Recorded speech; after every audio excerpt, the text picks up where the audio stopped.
यीशु हेबे तुम साथी दूर हेब भय भ्रांति से तो जगतर ज्योति अंधकार हेब इति प्रात ज्योति जीवन जला प्रात ज्योति। प्रिय दर्शक बंधु नमस्कार। ख्रीष्ट सम्मिलित मंडली द्वारा आयोजित यह विशेष कार्यक्रम प्रातज्योति को आपण मानक विशेष विशेष स्वागत जनाऊँगी। यही कार्यक्रम रे भिन्न भिन्न विषय गुड़िक नहीं प्रति प्रभात रे आमे आपण मानक निकट में पहुँचापी चेष्टा करुचु एवं ईश्वरंकर अनुग्रह द्वारा आमने ये कार्यक्रम करने सफल हो पारिचु एवं आपण मानक निकट में पहुँचापी सुजोग पाई पारुचु। आपण मानक मध्य विशेष विशेष धन्यवाद जे आपण माने नियमित ये कार्यक्रम को देखुछंती एवं आपणक जीवन रे अनेक गुड़े विषय आपण लाभवान पाउछंती। ईश्वरंकर धन्यवाद हो जे ये सुंदर सुजोग आम मानक से देइछंती। आम मानक जीवन रे अनेक प्रकार घटना घटे। आम मानक जीवन रे अनेक प्रकार गतिपथ दे आम मानक जीवाक हुए कारण जीवन यात्रा एक लंबा जीवन यात्रा। जीवन यात्रा अनेक समय रे संघर्षमय जीवन यात्रा। एमती कौन सी व्यक्ति नहांती जे आमे कहि परिबानी जे तांको जीवन रे संघर्ष नाही। हुए तो संघर्ष भिन्न भिन्न प्रकार रे आम जीवन को आसे। कहा कहा पाई आर्थिक प्रकार संघर्ष, कहा कहा पाई खाद्य पेयर संघर्ष, कहा कहा पाई चाकरी न मिलिबार संघर्ष, कहा कहा पाई निजर भविष्य गढ़िबार संघर्ष, कहा कहा पाई परिवार गठन करिबार संघर्ष। संघर्ष भिन्न भिन्न प्रकार रे आसे।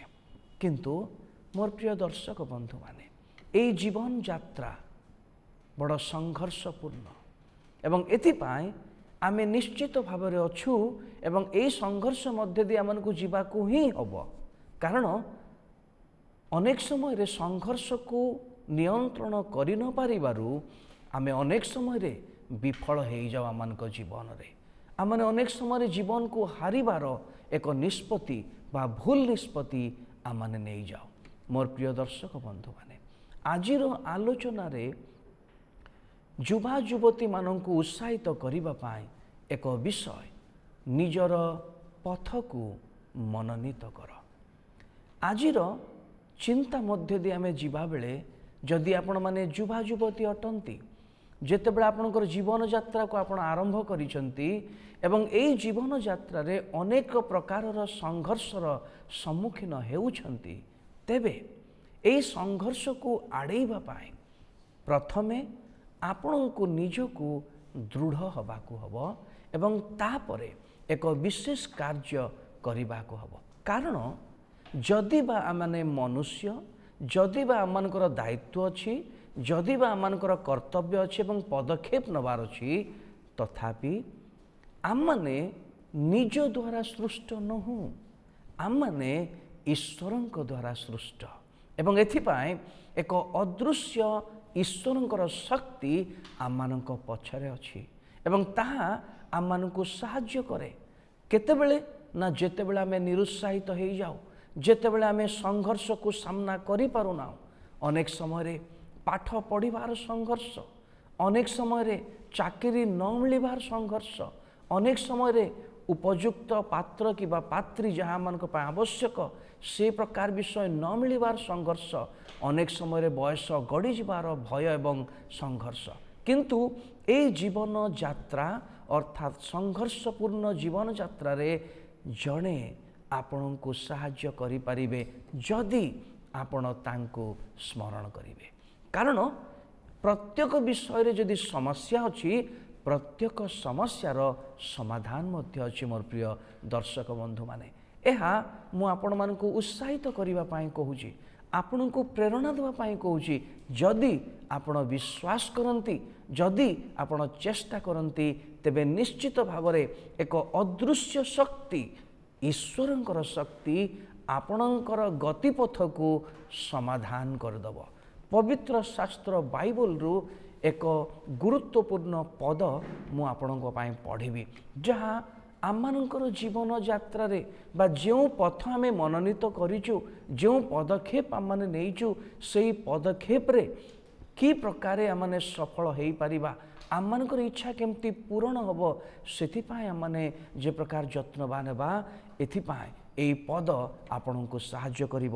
ମୁଁ ପଢ଼ିବି ଗୀତ ତାର 25-12 ପଦ। এই ଜାଗାରେ ଏହି ପ୍ରକାର ଲେଖା ଅଛି, ସଦାପ୍ରଭୁଙ୍କୁ ଭୟ କରିବା ଲୋକ କିଏ? ସେ ତାହାକୁ ତାହାର ଇଷ୍ଟ ପଥରେ ଶିକ୍ଷା ଦେବେ। ମୁଁ ଆଉ ଥରେ ଆପଣଙ୍କ ପାଇଁ ପଢ଼ିବି। ଏ ପ୍ରକାର ଲେଖା ଅଛି, ସଦାପ୍ରଭୁଙ୍କୁ ଭୟ କରିବା ଲୋକ କିଏ? ସେ ତାହାକୁ ତାହାର ଇଷ୍ଟ ପଥରେ ଶିକ୍ଷା ଦେବେ।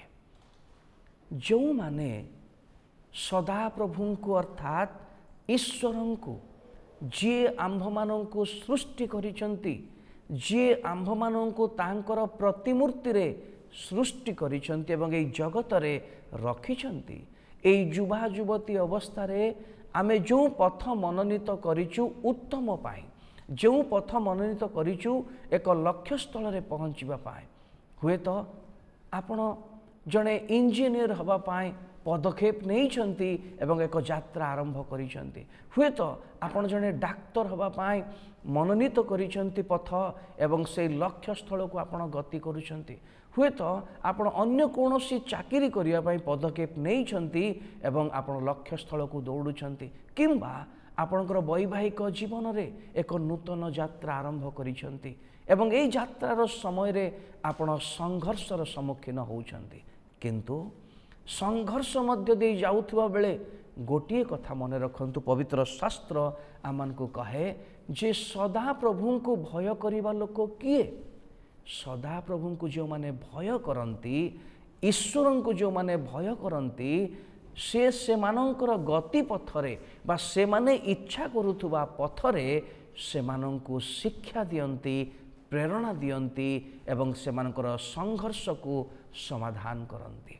ଆଜି ଯଦି ଆପଣ ଆପଣଙ୍କର ପଥରେ ସଂଘର୍ଷ କରୁଛନ୍ତି, ଆପଣଙ୍କର ଜୀବନଯାତ୍ରାରେ ଅନେକ ପ୍ରକାର ସମସ୍ୟାର ସମ୍ମୁଖୀନ ହେଉଛନ୍ତି, ଆପଣଙ୍କର ପଥ ସରଳ ହୋଇପାରୁନାହିଁ, ଈଶ୍ୱରଙ୍କୁ ସ୍ମରଣ କରନ୍ତୁ, ଯେଉଁ ଈଶ୍ୱର ଆପଣଙ୍କୁ ସୃଷ୍ଟି କରିଛନ୍ତି। କାରଣ ପବିତ୍ର ଶାସ୍ତ୍ର ଆମମାନଙ୍କୁ କହେ, ଯିଏ ସଦାପ୍ରଭୁଙ୍କୁ ଭୟ କରେ ସେ ତାହାର ଇଷ୍ଟ ପଥରେ ବା ଇଚ୍ଛା କରୁଥିବା ପଥରେ ତାକୁ ଶିକ୍ଷା ଦେଇ କଢ଼େଇ ନିଅନ୍ତି। ଆପଣଙ୍କର ଗତିପଥ, ଆପଣଙ୍କର ଜୀବନଯାତ୍ରାର ପଥ ସରଳ ଏବଂ ସୁଗମ ହେବ ସେତିକିବେଳେ ଯେତିକିବେଳେ ଆପଣ ଆପଣଙ୍କର ସୃଷ୍ଟିକର୍ତ୍ତାଙ୍କୁ ସ୍ମରଣ କରିବେ। ଯଦି ଆପଣଙ୍କ ଜୀବନରେ ତାଙ୍କର ପରିଚୟ ପାଇନାହାନ୍ତି, ଆପଣ ଜଣେ ଯୁବା ଏବଂ ଯୁବତୀ ଈଶ୍ୱରଙ୍କର ପରିଚୟ ଯଦି ପାଇନାହାନ୍ତି, ତେବେ ଖୋଜନ୍ତୁ, ଈଶ୍ୱରଙ୍କୁ ଖୋଜନ୍ତୁ, ଆପଣଙ୍କ ଜୀବନରେ ତାହାଙ୍କୁ ପାଇବେ ଏବଂ ଆପଣଙ୍କର ଜୀବନର ପଥ ସରଳ ହେବ। ଯଦି ଏ ବିଷୟରେ ଅଧିକ ଜାଣିବା ପାଇଁ ଇଚ୍ଛା କରିବେ, ଆମକୁ ମଧ୍ୟ ଆପଣ ଯୋଗାଯୋଗ କରିପାରିବେ। ଈଶ୍ୱର ଆପଣଙ୍କୁ ବହୁଳ ଭାବରେ ଆଶୀର୍ବାଦ କରନ୍ତୁ। ପଦେ ପ୍ରାର୍ଥନା କରିବି। ମଙ୍ଗଳମୟ ସ୍ୱର୍ଗସ୍ଥ ପିତା, ତୁମରି ପବିତ୍ର ନାମର ଧନ୍ୟବାଦ କରୁଛୁ। ଯେଉଁମାନେ ତୁମକୁ ଭୟ କରନ୍ତି, ଯେଉଁମାନେ ତୁମକୁ ସ୍ମରଣ କରନ୍ତି, ସେମାନଙ୍କର ଇଷ୍ଟ ପଥରେ ତୁମେ ଶିକ୍ଷା ଦେଇଥାଅ। ଆଜି ଦର୍ଶକ ବନ୍ଧୁମାନଙ୍କର ପ୍ରତ୍ୟେକ ପଥକୁ ତୁମେ ସରଳ କର ଏବଂ ସେମାନେ ଯେ ପ୍ରକାର ତୁମକୁ ଭୟ କରିବେ, ତୁମକୁ ଜାଣିବେ, ଏଥିପାଇଁ ସାହାଯ୍ୟ କର। ଗୌରବ ତୁମେ ପାଅ। ଯୀଶୁଙ୍କ ନାମରେ ପ୍ରାର୍ଥନା ମାଗୁଛୁ, ଆମେନ୍। ଧନ୍ୟବାଦ।